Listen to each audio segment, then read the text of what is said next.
In the last episode, we talked about congruence, about becoming more fully yourself and bringing the way you live into greater alignment with what you know is true for you.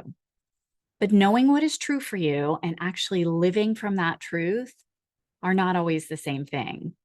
You can understand why you keep falling into a certain pattern. You can recognize where it came from. You can even know exactly what you want to do differently and still find yourself doing the same thing again. I know because I've definitely experienced that more than once. Insight matters, but insight alone doesn't always change us. At some point, what we understand has to become part of how we live. It has to be integrated. And integration doesn't always happen the moment we have the realization. Sometimes life gives us an experience that asks us to sit with what we know, practice it, and allow it to shape us over time. The problem is that when an experience feels painful, disappointing, or really uncomfortable, most of us don't immediately think, I wonder how this is shaping me. We just want to feel better. So today I want to talk about what we do when we're uncomfortable, the difference between offloading and integrating, and what can happen when we stay with an experience long enough to discover the wisdom inside it. Hey, it's Kelly G, your Radiance coach. Welcome to the Embodied Radiance podcast, episode number 10.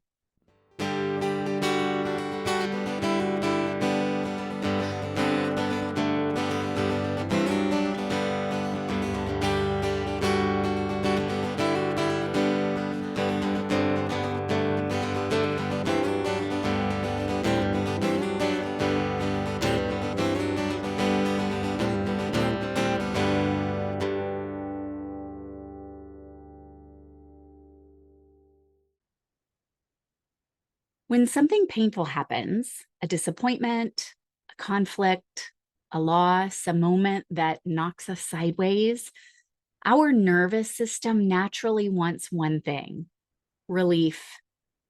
And that makes complete sense. We are wired to move away from discomfort. So we do what humans do. We replay the conversation trying to make sense of it. We overthink, we stay busy, we jump into fixing mode, or maybe we scroll. We try to make the feeling stop. And none of that makes us bad. It simply makes us human. These are all attempts to reduce emotional pressure, and sometimes they help us get through really difficult moments. But we must recognize that relief and transformation are not the same thing. Relief isn't the problem. Sometimes relief is exactly what our nervous system needs. The problem is when relief becomes the end of the process, when we discharge the discomfort but never return to listen for what it has to teach us. Brene Brown uses the word offloading to describe what happens when we try to discharge uncomfortable emotions without really processing them.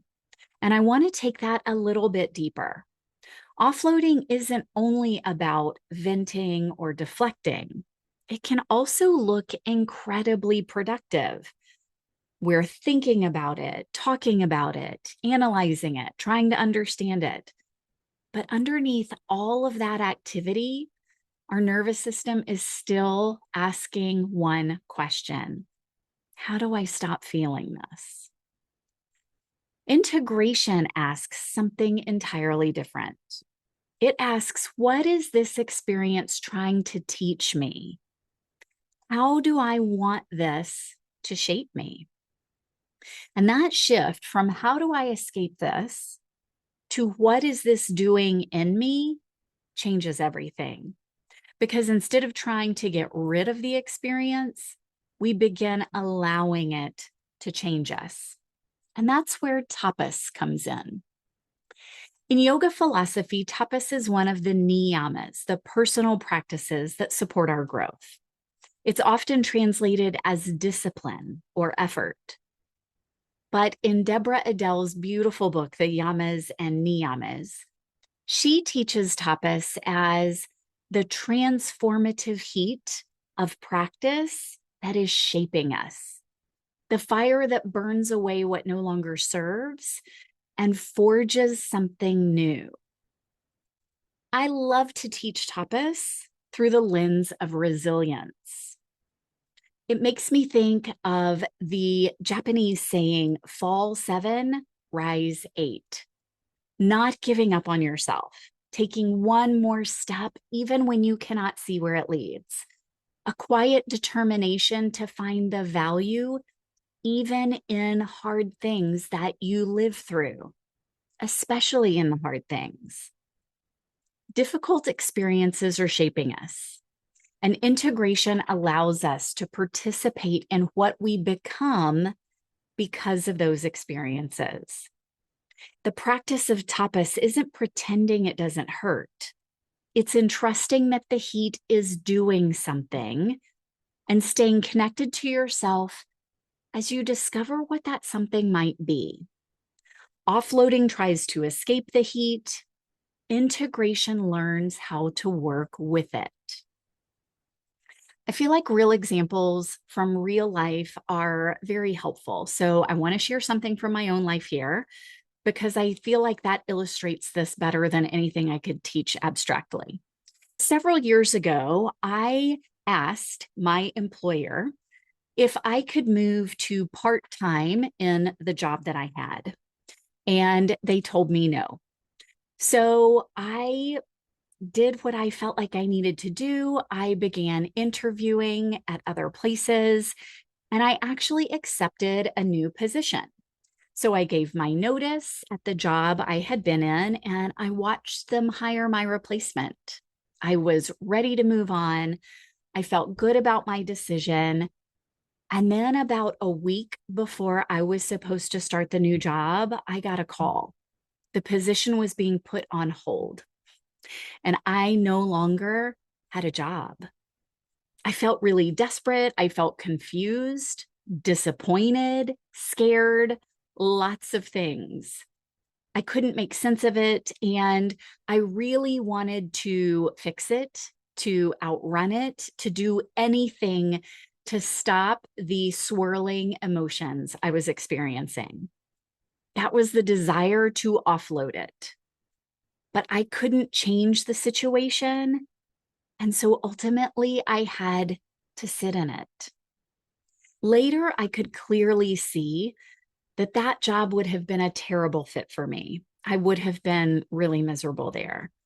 And what felt like a door slamming in my face became part of the fire that shaped and redirected me. It actually cleared a path that I couldn't see yet. After I spent some time sitting with the fear and the disappointment and the confusion, I actually began to get creative. And I pitched an idea that ultimately created a job that I had for years. And I really enjoyed that job. I couldn't see or integrate that wisdom while I was caught in the desperation to make everything okay again. The heat had to do its work first, and I had to remain present enough to respond when a different possibility appeared. That's what integration can look like from the inside: messy and disorienting, and eventually clarifying. When we offload an experience, the story stays centered on what happened, what went wrong, what should have been. When we integrate it, something shifts. The experience doesn't disappear, but our relationship to it changes. It becomes something that shaped us, something that clarified what we value, something that showed us we could survive what we thought we couldn't. The most powerful question I know for this is simply asking, what do I know now because I lived through this? Not because what happened was good, not because you chose for it to happen, but because when you allow yourself to be shaped consciously by your experiences, you can gather wisdom even from a path you never would have chosen. And that wisdom, once integrated, it's yours. It becomes part of who you are. You carry it forward with you. It changes how you understand yourself, the choices you make, and the way you show up. I want to invite you into a simple reflection. Bring to mind a recent experience that may not have gone the way you hoped.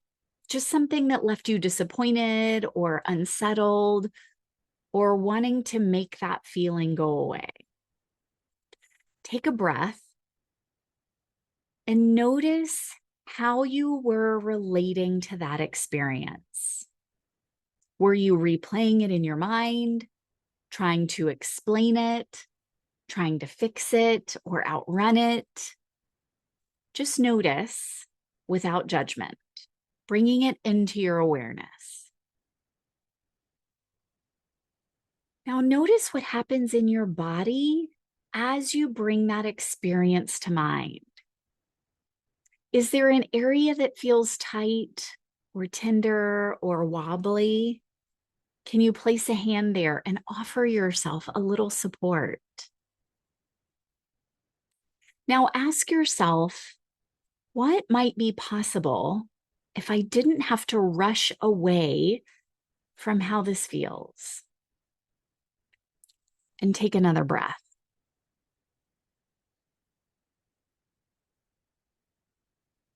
What might this experience be shaping in you? And how do you want to participate in that shaping? I'm not asking you to force an answer or find a silver lining here. Just allow those questions to simmer in the back of your mind and see what arises. Sometimes the wisdom arrives immediately. Sometimes it comes later. Just let it be there. You don't have to see the whole shape yet to trust that something is still taking form. I don't believe healing is about never having difficult experiences. I think it's about becoming someone who knows how to meet those experiences differently. Someone who knows when to seek relief and when to return and listen more deeply. Someone who can stay connected to herself while the heat forges wisdom. Because that's where transformation happens. Not when life stops being hard, but when our relationship with the hard things begins to change. And eventually living from that wisdom will ask us to step into courage. And that's exactly where we're headed in the next episode. Until then, ask yourself, what do I know now because I lived through this? Carry that wisdom with you and let your life shine.